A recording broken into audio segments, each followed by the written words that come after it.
Welcome back, everyone. We are here talking to my colleague, Christine Kenyon, former Babson admissions officer. I think I forgot to say that at the beginning of the last segment, but she worked at Babson and Boston College and Duke, UNC, a lot of places. Christine's got the goods to tell you. She's got the experience and the expertise. But I think to start, I think, Christine, you have a question for me. I do, yes. So a listener named Rob from Texas wrote in to ask, the FAFSA Simplification Act expands the cost of attendance, indirect expenses to include fees for obtaining professional licensure, certification, or credentials. Does that mean using college funds, for example, a separate online course or course for an IT certificate, or if an accounting student, perhaps an SQL/Excel course that covers knowledge or experience that's required for employment? So I think not quite, Rob. And first of all, I am super impressed that you have dug this deeply into the details of the FAFSA Simplification Act to pull out this provision that I think most people has not gotten a lot of press. I think most people don't know about this. To take a step back, FAFSA Simplification Act came out as part of one of the COVID relief bills, actually at the end of 2020. And it was really a total revamping of the FAFSA simplification, because they are reducing the number of questions that are going to be asked, which is fantastic. It's actually being implemented for the 24-25 school year, which is actually the FAFSA that rising seniors in high school this upcoming fall will be filling out the 24-25 FAFSA then. So it is to come very shortly. It hasn't been implemented quite yet. And it makes lots of changes to the FAFSA, but it also includes a few changes to cost of attendance regulations. The cost of attendance is a budget that financial aid offices are required to set to put a limit on how much financial aid students can receive, how much they can borrow in student loan, and is meant to represent the amount of money it would cost a typical student to live and attend this university for a year. So it includes things like tuition and fees and room and board and books and supplies, and also has the ability to include the costs of this professional licensure or certification. Now, this is not new with FAFSA simplification. The regulations already allow for a one-time allowance for the costs of obtaining a professional licensure or certificate. What the FAFSA Simplification Act changed is that it's no longer restricted to a one-time allowance. You could actually, you could receive financial aid or borrow student loans to cover multiple, the getting of multiple professional credentials. But why I think the answer to Rob's question is no, can you take an Excel course and get that included and get financial aid to cover that if you're going to be an accountant, is the way it's actually written is that you can include the cost of obtaining a first professional license or a certificate for students who are enrolled in a program that requires such professional licensure or certification. So while it'd be great for your accountant to know how to use Excel, and that certainly would be helpful, it is not getting a certificate in Excel is not a requirement for being an accountant. So where this really comes into play, it came into play for me when I was working with dental students at Tufts University. To be a practicing dentist, you need to be certified. You need to get a license to practice dentistry. And so we could include in our cost of attendance budget for our dental students the costs of taking the licensing exam, which is quite expensive, at least a few $100s. And it would also come into play, I'm thinking like a community college who offers a program in cosmetology in many states. You have to have a license to practice cosmetology. So those are the types of programs and certifications that would meet these requirements. It has to be required in order to practice this career that this program prepares you for. So it's not just any kind of certificate that you think might be helpful.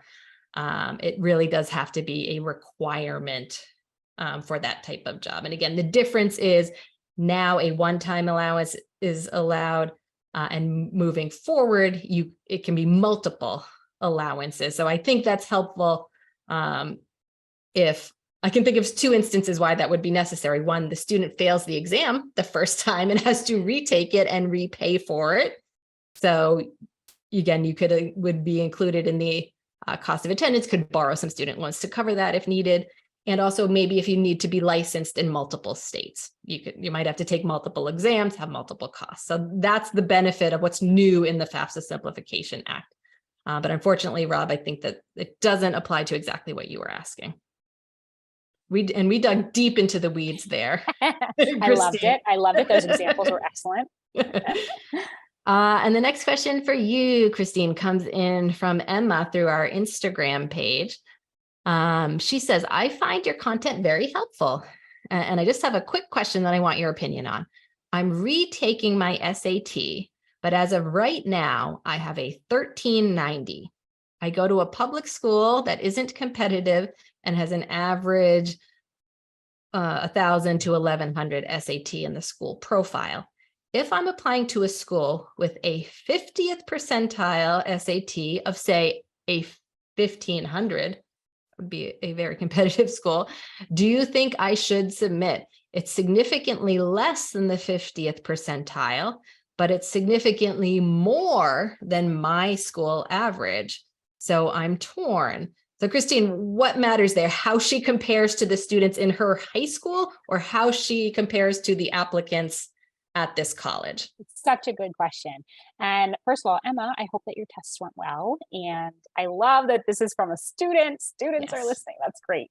Great question. So I think it depends on where you're applying to college, and even more than that, because you're saying, okay, we're applying to schools that have a 1,500 as an average, right?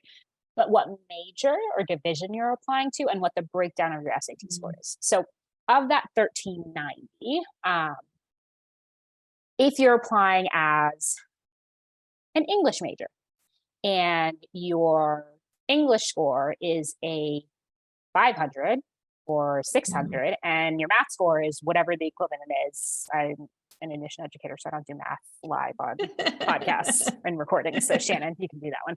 But if your evidence-based reading and writing score was significantly lower than your math score, it might make it hard for the admission counselor to advocate for you in committee for the journalism major or the English major, because your standardized testing might be that individual subscore might be lower. Now, let's say it was reversed. Then that 1,390 total with, like, let's say you have an 800, evidence-based reading and writing score, that could be a great thing to showcase. If it is something that kind of highlights your abilities. What is tricky is that when you have the 50th percentile, so you just have this one average score, right? What's more helpful is understanding, okay, but what's the bottom 25% and the top 25, like what's the range here? So maybe their middle 50% of admitted students score between a 1,400 and up to whatever. So in that case, if the bottom end it is a 1,400, that 1,390 is really, really close. And the fact that your score is so much higher than the average at your high school could be a really good way for the admissions officer to have just an additional piece of academic data to advocate for you in committee. But there are other students or there are other people who feel as though, well, that score alone isn't enough information. Maybe that score is going to be hurtful because actually you've taken every advanced course and gotten all A's, and the reality is you're going to be competing with other applicants who have taken every advanced course at their high school and also gotten all A's. So in that case, that 1,390, that data point might not be necessary. It might not be helpful because your transcript is so strong, it can stand on its own perfectly fine without your scores. So this is a long-winded way of saying that when you have the option to send testing or not, because not all schools are testing optional, many are, you want to kind of think through, what major or division am I applying to? What are the top and low ends of the averages? What's the breakdown of the individual scores with relation to what you're applying to? And does that score add value or detract from the transcript? Because the transcript is always going to be what's kind of looked at most closely in the application process. I love it. And I think we are living in wonderful times now where at most schools, you made the point, not all. I'll give a shout out to those Florida state universities, because I know you're a Florida native, Christine, who are still requiring those test scores. But it's such a great thing for students to have the option now where you can submit the test scores if they're going to help you, and you have the option to not submit them if they don't add to your application. So, and by the way, Emma, a 1390 is a great score. So a great score. I don't want you stressing out about that school where the average is 1500. That is like a few schools in the midst of the, 4,000 colleges in the United States. 99% of them, that 1390 is like, whoa, Emma is awesome. How do we get here? Okay, I think you have a question for me, Christine. I do. So this comes from Pedro, whose son is in 11th grade, and he wants to know, when do we fill out the FAFSA for my student? Yes, excellent question, Pedro. And there was a standard answer that I have repeated thousands of times over the last number of years that is no longer correct. Historically, the FAFSA has been available every October 1st. So October 1st of senior year was the earliest you could submit the FAFSA. And then every college sets their own deadlines, but they could be anywhere from November to March, really. So anytime after October 1st of senior year. That FAFSA Simplification Act that I mentioned a while ago, that has changed a whole lot of things on the FAFSA within the financial aid formula. The Department of Education is in the process of implementing all of those changes now, making all those changes to the FAFSA. It is a tremendous amount of work in the Department of Education systems, the whole technology behind it. And once all those technology shifts are made, colleges then have to integrate all those changes into their system. And essentially, we just received word in the past couple of weeks, the Department of Education has come out and said, the FAFSA will not be available by October 1st this year. It is going to be delayed until December.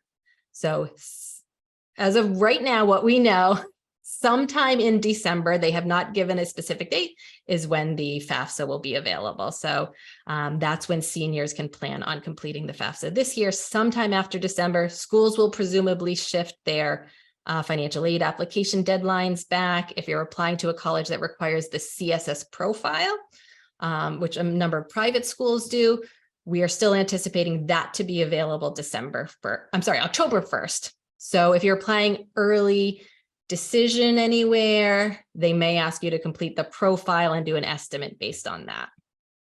Whoa, this is a big change. Big change is this year. So if you apply early decision or early action, there is a world in which you don't get financial aid information at the same time as your acceptance, because if the school doesn't require the profile, there's no data. They won't to create know, a package from, right? So you may have to wait for a financial aid award. Yes. Yeah, big changes. You're going to have such an exciting fall, Shannon. I am. And with that is all the time that we have for today. So thank you so much for joining me today, Christine. Thank you. And thank you everyone for listening. If you get a chance, give us a review on Apple Podcasts. Please don't say we hate that new host. Anything else I will take. And please join us next week. We're having a guest from the International Baccalaureate Program. We're going to talk about, now that you know where you're going to college, how to pay that bill. So tune in next week and every Thursday at 4 p.m. Eastern, 1 p.m. Pacific.